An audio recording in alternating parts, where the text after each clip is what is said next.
it right on the racing line until after you're up here. That way, if you don't see someone coming, you won't have a problem leaving them through. Obviously, there's the vertical pylons. Here's the apex pylon. Again, if you're not looking, you're not wishing, and if you're not wishing, you're not getting. So you really need to make sure that you're looking for these points of interest well before you need to get there, so you can make a plan on how to get there. So it is kind of like connect the dots, where I come close to this one, and then now I'm looking and not straight from one to the other, but just nice arcs that will allow me, and even later on, it's okay. It's going to feel rough now in the van, but when you're going faster in the Jaguars, it's going to be okay at speed. That's going to feel very, very nice, and just do a nice little nibble at them is okay. But again, connecting the dots, potentially coming right up towards them. And again, you're being specific with where you look. If you stare right at it, you hit it with the center of your license plate. You know, if you really are specific and looking just to the left or right of it. Now, I'll admit that many times certain apexes are very difficult to get to, and here's one of my tricks. Instead of looking 1 foot to the left of that thing, maybe I'll look 3 feet to the right of it to trick the car with my eyes to help the car get there. So don't be afraid to really look ahead more and to look more where you want to go. Like I'm even looking over on the grass there, and maybe I'll come right up on this. All right, so there's going to be corners at speed that they're very hard to get to, these points. So don't be afraid to really look more through the corner to help you get there. It was amazing when they did the Formula 1 race here a few weeks ago. How much of the time when you watch the cars, we were right out on the red dotted area. Absolutely. They'll come right up on this stuff, and they'll get right up there. They'll get like right there.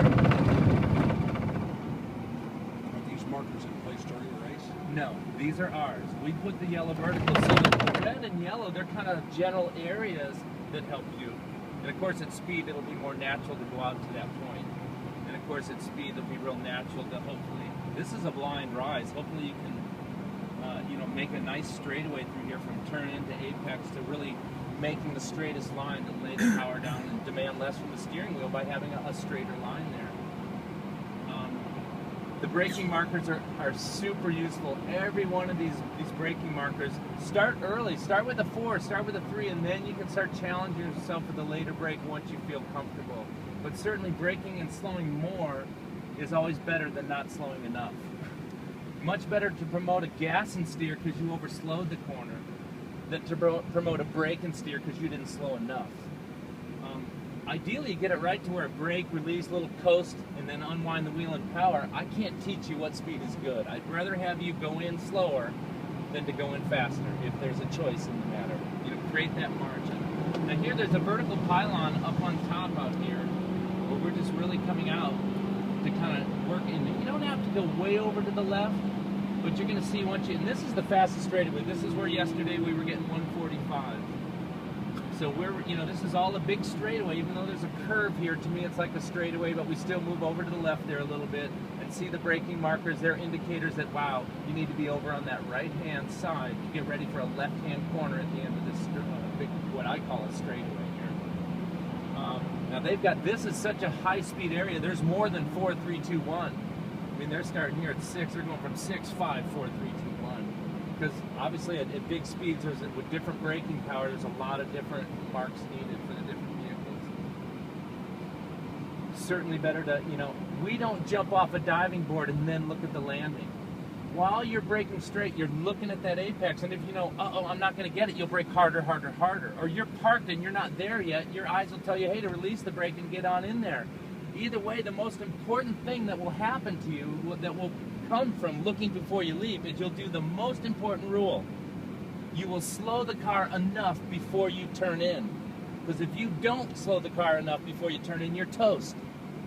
So the reason that you're looking at corners before you get there is so that you can figure out if you need the brake, how much you need the brake, and to make sure that you go in there slow enough.